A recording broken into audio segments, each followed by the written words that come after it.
year as opposed to a team that is labelled transitionary? Yeah, we just have no context really, Jared, to make a kind of an assessment to know where they are. I mean, it's obviously, behind everything's going on behind closed doors, so nobody really knows exactly what's going on. And like I was just looking this morning, you're probably going to have something like 8 or 9 changes in the Kerry team that started against, last year against Clare in the Munster Championship. So it's huge, like for a county like Kerry, it's a huge turnover of players, a couple of true injuries or whatever, and other guys have just kind of moved on. But that's a massive transition, and you're talking about the likes of Clifford and Shawnee Shea and Shane Murphy and goals, like key positions and guys with big reputations. And we don't know. Obviously, the league was relatively positive, if you want to take those parts out of it. But in terms of the championship, it's a bit of an unknown, I suppose, really. The other thing that Eamon Fitzmaurice has been very open about is that he tried a bunch of players in the league. A huge number of players actually got game time, and that normally you would see them being trimmed off the panel as championship approaches. But he said, no, I'm actually going to keep them all around because we are looking to the Super 8s this year. We do understand that we're going to be there and that we will need to use and give game time to a slew of players that ordinarily you would have had your match day 20 and then another 5 who you might trust under circumstances. But that this year, because of injuries and because of the wear and tear and the speed with which the games are going to come, there will be a requirement for more players. Yeah, and I think that's a fair point, and it's tough on guys when there's obviously going to be 26 named for that game on Sunday. It'll be named tonight, and I think they're carrying kind of 36 guys inside in the main kind of training panel. So you're going to have 10 guys who are in that main panel who aren't going to make the match day squad. And as far as I know, there's another kind of small group of guys that are doing a bit of work as well. They're kind of on the fringes, and younger guys to make a step up maybe next year or the year after. But like, it's a huge number of bodies, and I think obviously one of that is because of the increased number of games. If you do get all of that in the Super 8s, which you'd be hopeful Kerry would progress to. But also, I think it's also an indication that he's really just not 100% sure of all these guys that he's been giving a lot of time to. I don't think, while David Clifford and Shawnee Shea look like, they're definitely going to progress on and be the kind of players that we hope they will be. But I still think there's a lot of question marks over the other guys. Shane Murphy was being heralded as the next Cluxton, and how good a kicker he was off the tee, and his league kind of really disappointed from those expectations. And I still don't think because similar to the supporters, I suppose, I don't think they have a really clear indication of guys that are absolutely nailed on kind of starters as we progress through the summer. Is the team going to be that much different? I know you said there'll be 8 or 9 different from the team that started against Clare last year, but what about the team that would have started, say, the replay against Mayo? Like, it strikes me that maybe there might be 4 players really who make the starting 15 when the best starting 15 is named this summer for Kerry. And so it's not as transitionary maybe as we're being led to believe. No, Ger, I wouldn't be trying to pull the wool over your eyes, but like you can go with Sean O'Shea, David Clifford. I think Burns is probably going to get a start on the wing, and Jason Foley in the back. So that's 4 straight off the bat. Now you got Shane Murphy in goals. I think is probably going to get the start, and you're up to 5. And then you've got guys who've been kind of dipped in and out over last year, I suppose. Brian O'Biogley, Kevin McCarthy, Jack Barry at this stage is probably established, but he's still only kind of in his second. This is kind of his second 2.5 kind of years, I suppose. But this is his second full year. Like that's about 8 bodies there straight away that I think look like guys that are going to be kind of mainstays involved in the team this year. Brian Sheehan has gone, Michael Gainey doesn't look like he's going to be involved as much. Donaghy's probably on the bench. Like there is this young kind of infusion of blood coming in there that I don't like. While we're all very excited to see him and get our first look at him in a championship debut, but there's just a bit of uncertainty as to how quickly they'll fit into it. Yeah, I guess the point I'm making is that I would still make Kerry very serious All-Ireland contenders, even if they do have 4 debutants, say, over the course of this week and a Munster final, given that there is still a spine of the team who have experience, nous and top quality. Oh, absolutely. I'm not trying to say that they're not going to be contenders. I think Kerry will be right in the mix. And it's not like those guys that are coming into the team, the likes of Sean O'Shea and David Clifford, are scrubs who are after, who are lucky to be on the panel. These guys were the best young footballers in the country a couple of years ago. So it's not like you're putting in guys that are poor. So it's a very exciting. I think it's a really exciting kind of, and I don't transition fine. It's a new kind of leaf, and it's a very exciting kind of development, I think. And the reason that people are so excited about Sunday is one, because we don't really have a clue about how they're going to set up or who exactly is going to play. But it's also this kind of saying, yeah, okay, we're having a little transition here, but Jesus, the guys that are coming in are the guys that we've been crying out for the last 2 or 3 years. So it's what we want to see, and hopefully that bit of young blood will kick it on a bit. Yeah, Brian, what do you make of this Kerry team and the situation they find themselves in at the minute? Yeah, well, you know, traditionally you go out every championship season and Kerry have the household names, but if you have Micheál there who's saying that he doesn't know what team's going to go out or the personnel, you imagine how we know them. Like, we don't know much about them at all. I know they've been good minor teams, winning 4 All-Irelands in a row there. But I think it's a good test for this Kerry team, because traditionally they would have come into the Munster Championship and just breezed through it. Now I think it's important that this Kerry team do get a good championship, and they will be tested. The Clare match is a great match for them, because we know Collins is going to have Clare very organised and they know what they're all about. So it's going to be a test for them, and it's very like whenever we come in after winning minors and under-21s in 03, and we come across Derry. It was a massive stumbling block for us, and we drew the first game. We won convincingly in the replay, but it was a real learning experience that first day against Derry, the drawn match. Yeah, I was actually going to try and draw that parallel. We had Cian Lynch in with us during the week talking about how when he came onto the Limerick panel, he was kind of one of the few young lads who was there. But over the last 18 months or so, a bunch of his teammates from underage have suddenly arrived as well. So they're looking around and suddenly have the confidence that they had from being successful underage. But they also have a group of them who are infusing that on everybody else in the Limerick setup. And then, you know, I wondered, when you guys came in, none of you strike me as particularly shy or retiring types. So it seems like when you joined that grown men Tyrone panel, that actually you were cocky kids who were quite happy to go and say, well, look, why shouldn't we win? We've been successful all our lives. Yeah, well, we originally come in 02, the year before we won the All-Ireland, and we probably did come in a bit cocky, and the older players in that team, I don't think really liked it, and we had a lot to learn. In 03, whenever we come back again, we realised that we had to mature a wee bit to be successful. But you know, the older players in the group, you can see that it gave them a new lease of life. And like, I was listening to James O'Donoghue on during the week, where he says he's like a 22-year-old coming in, and just give him a new lease of life, and I'm sure it'll give the older players in the Kerry panel the same. Yeah, it's going to keep them on their toes anyway. Yeah, Micheál, that's the other thing that we haven't really got into too much detail about. James O'Donoghue is one of the best forwards in the country when he's fit, and we haven't seen him be fit in a Kerry jersey for a couple of seasons. What role, Micheál, do you think he will have over the course of the season? Where's his best position, and how quickly will they get him in to start games and to try and give him as much game time as possible? Well, I mean, you'd imagine the guy is going to, you know, make up a full forward line with probably Paul Geaney at full forward and David Clifford in the other corner. Like, that's a really kind of exciting line for Kerry supporters to be able to look at and imagine, if everybody's fit and stays healthy and Clifford lives up to the billing.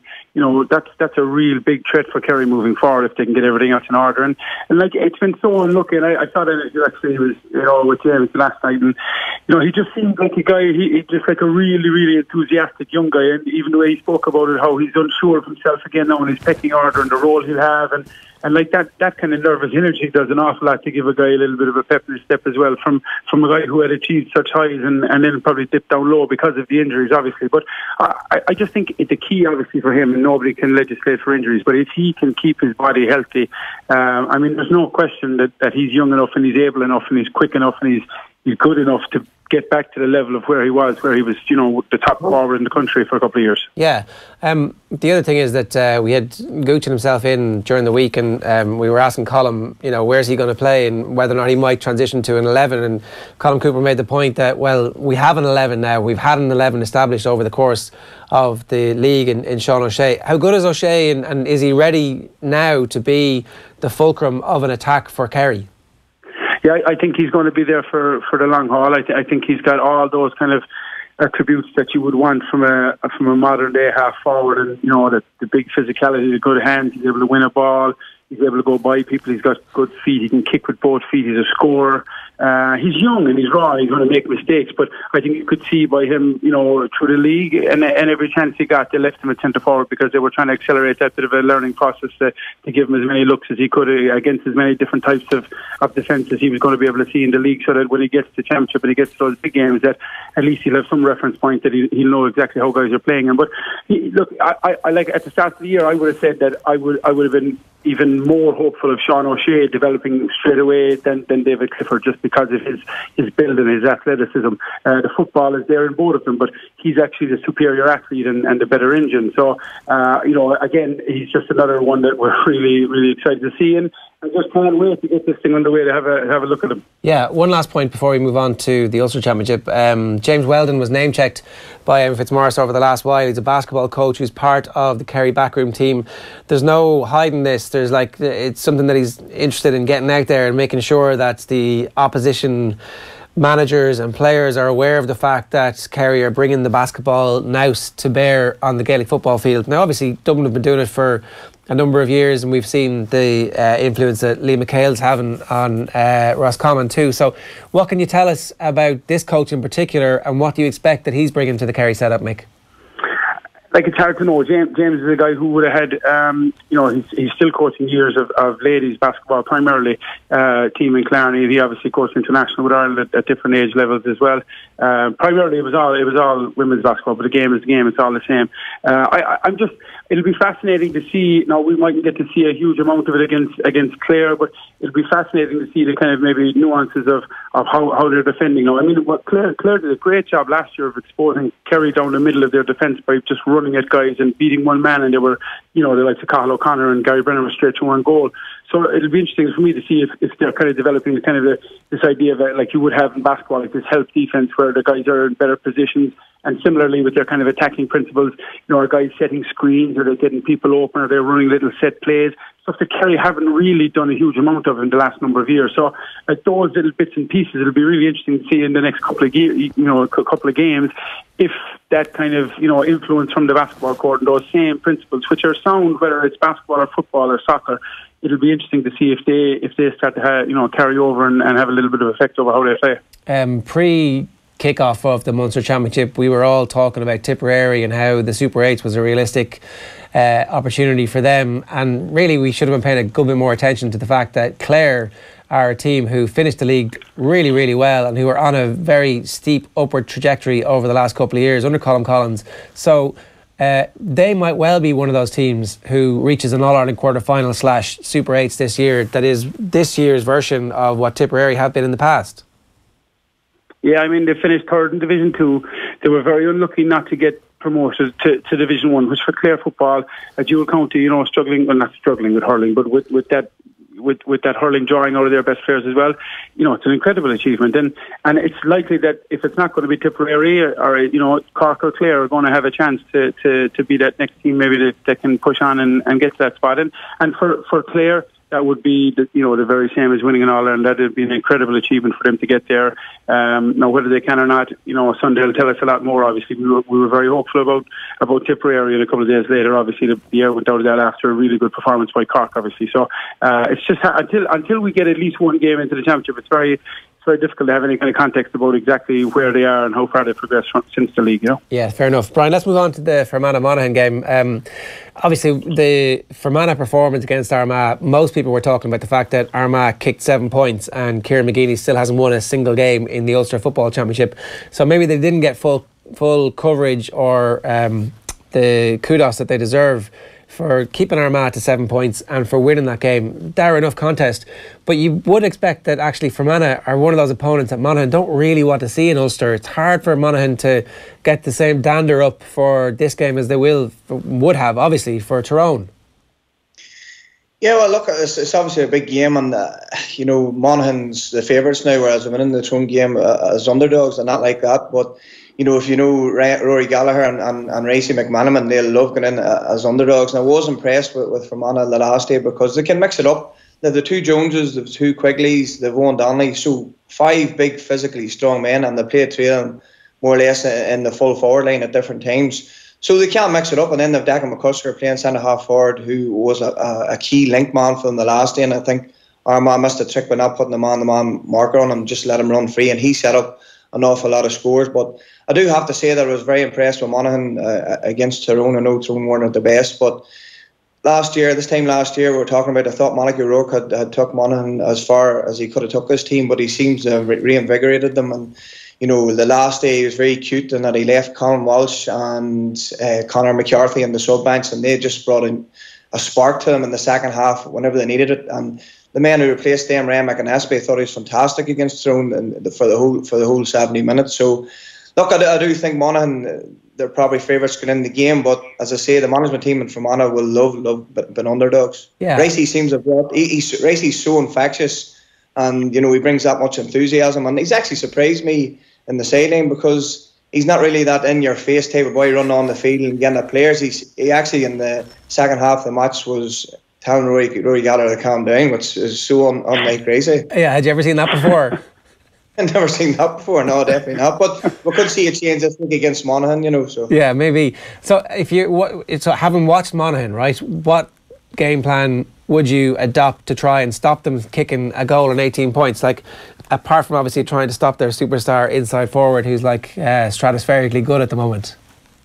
Well, to be fair, I don't think Kieran or McManus will be the first man to say that he didn't play well against Tyrone. He just had that 10-minute spell at the end where he just, I think he kicked 4 points. But that's the sign of a good player when he can do that. But the thing with McManus now is he does have the support act that are supporting him throughout the match, and he only has to be that bright spark. And Fermanagh's going to go out and they're going to, I don't think he'll focus completely on McManus, but he will maybe take 2 players out of the game, which will leave it open for other players. And I do think Conor McCarthy will be a massive player for them this year, because he has been thereabouts his past 2 or 3 years, but as you've seen in the Sigerson Cup campaign this year, he is a fabulous player, and he could be a key man for them this year. But they're so strong. I thought in the second half, the thing about them was when Tyrone with 4 minutes left, Tyrone got to a draw. The one thing they didn't do, and you can see it all around the field, they didn't panic. Tyrone got the point. Rory Beggan came out at his leisure, took a kick, and they were so calm. They knew what they're about. They're going to be patient. But like the way Dublin played against Tyrone last year, so they knew their game plan. And I do think that Fermanagh is going to come with the same game plan. They're going to be very defensive, but Monaghan will be patient. Were Tyrone not defensive enough? Did they not fully appreciate how to stop Monaghan? What happened? Look, going into the game, I was saying myself that if Monaghan still had to rely on the likes of Desi Moan and Vinnie Corey starting their team, I thought they're in trouble, because those players were in the era where I was playing. So it seems as if they're around a long time. But they were 2 key players for them. So McGuigan Mike has seen, whatever he can get out of that Monaghan team, he seems to be just getting every ounce out of them.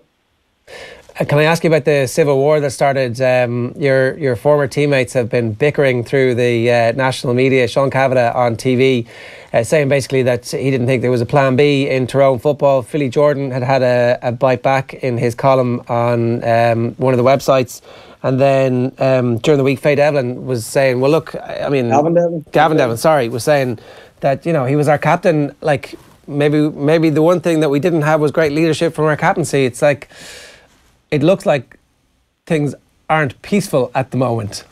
Yeah, well, it's actually funny because we actually have the O3 team as a WhatsApp group started up because we're playing the O2 Armagh team in 3 weeks' time for a charity match. And we have a WhatsApp group, and it actually started yesterday where I think it was Muggsy started, and he wanted to know who'd win a fight between Gavin and Sean Kavanagh. There was a bit of banter going on there, but look, it's a hard one to call because Sean's in the media now, and yes, maybe Philip's right, and he's trying to make a name for himself. But it was interesting where I was listening to Aidan O'Mahony, and he was on your show one day, and we were talking about the media, and he was saying, in 10 years' time, he wants to be able to meet somebody and have a coffee with them. So there is that thing about loyalty, and there's a fine line between loyalty and trying to be honest when you are in the media. But who's right and who's wrong, I don't know. It's just sad the way it's been escalated in the media, to be honest with you. Because when we were playing, even so many years after, where we would have 10-year reunions and stuff, we're all so close, and you just don't want a wedge to become between us all. So it's just sad to see. But don't worry, we're having good crack in our WhatsApp group. I'm sure. Yeah, Jesus. When is that game against Armagh? And who's going to referee that? Mickey Harte, maybe. No, it's the 25th of June, and it's for Derry Lahan Club, a local club beside us, and they're just on the border of Armagh and Tyrone. So I'm sure this has been great for Derry Lahan Football Club, because I'm sure there'll be a massive crowd there that day to see what kind of reaction there is. Yeah, and if all the Tyrone lads aren't fighting amongst themselves, will they just fight the Armagh lads? It's I'm looking forward to that. That should be pretty good. Michal, what did you make of that? Because obviously a bunch of Kerry lads are in the media at the moment, and you guys probably disagree with each other quite a bit. Yeah, no, I thought, to be fair, I thought it was a little bit over the top. You know, I thought it was a fair criticism of Gavin Devlins, I think, to make that, you know, if you were going to come out with that kind of a pointed a remark, like about really having, I just thought it was a really big pop that it wasn't really necessary, you know, to make, especially when you're only just, you know, removed from it. And I don't mind guys, you know, being critical or making fair points, but and maybe the point is fair, but I don't know that the timing and everything. It was just like they were just after losing the game and now I'm going to have a serious kick here. It just didn't make sense to me, to be honest. No, it didn't. From the outside looking in, I didn't ever have that perception that Sean Kavanagh would have had a major issue with the way that Mickey Harte was setting up his teams and the success that they've had.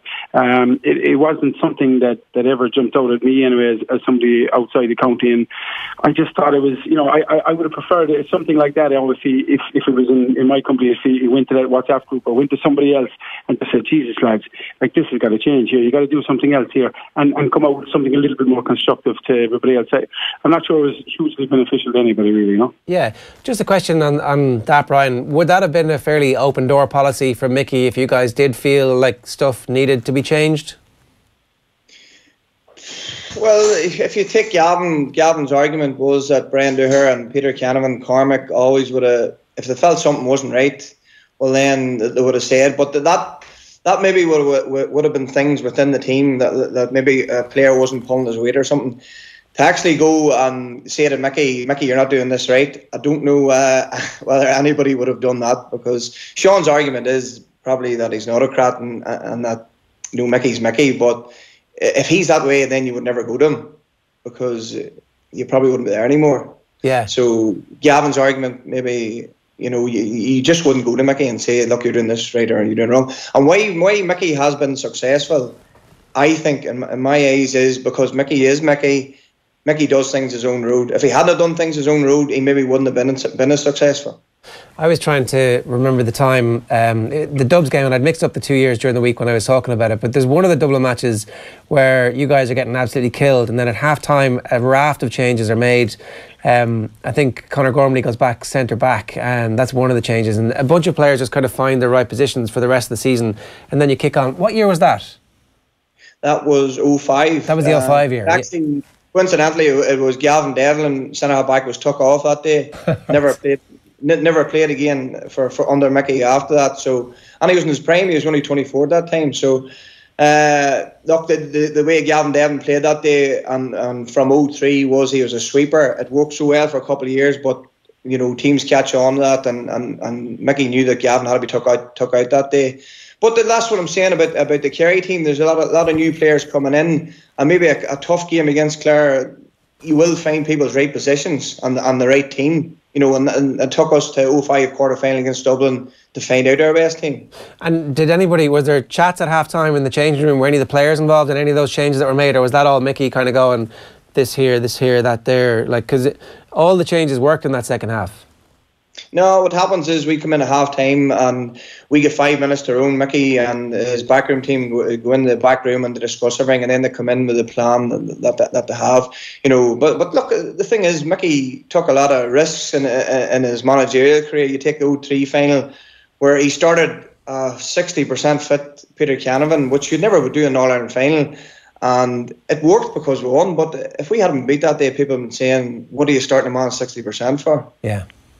Yeah, and that's the reason he's still in charge, and I mean, I guess it's given us all plenty to talk about. Yeah, and the one thing I do have to say, you know, Sean's argument about forwards not developing under him this past few years, and my whole time under Mickey, he never stopped any forwards from not attacking. Like, that's one thing I have to say. He was always about going forward. Maybe he does think that the players he has at his dispense now, the game plan suits them. So there are a lot of runners in it and a lot of people who are fit. Yeah, and it's just a different style of play, and that's why it's going that way. Micheál, a quick word about the Galway-Sligo game this weekend. Galway, massive favourites for this, and they should be, because they have shown over the last 18 months or so that they have enough quality in their ranks for us to assume that they're legitimate All-Ireland contenders, or at least a team who can reach the All-Ireland semi-final. So you can't be slipping up against the Sligos of the world. You have to actually just put them to the sword and get through this game.